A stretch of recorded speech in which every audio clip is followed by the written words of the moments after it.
Syedaralun, Satreskrim Polres Purwakarta mengamankan pria berinisial DSH berusia 30 tahun yang mengaku sebagai polisi. Belakangan diketahui ia bukanlah polisi alias polisi gadungan. Mengaku sebagai polisi, DSH merampas ponsel milik pelajar di sejumlah daerah di Purwakarta. Berdasarkan laporan korban, kepolisian berhasil mendalami motif pelaku dan menangkap DSH saat berada di kediamannya. Kasareskrim AKP M. Zulkarnain kepada wartawan di Mapolres Purwakarta pada Selasa 20 September 2022 mengatakan berdasarkan laporan dari korban, pelaku mengaku sebagai anggota polisi, lalu mencoba untuk menilang korban karena tidak memakai masker dan helm. Korban merasa percaya dan menuruti apa yang dikatakan oleh pelaku.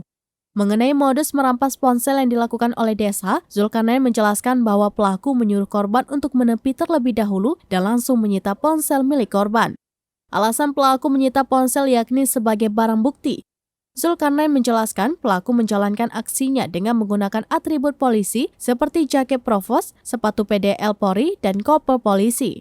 Dari penangkapan DSH, Zulkarnain mengatakan bahwa pihaknya telah mengamankan barang bukti 1 unit sepeda motor, 2 unit handphone, celana pedal hitam, jaket hitam, dan sebuah sepatu PDL.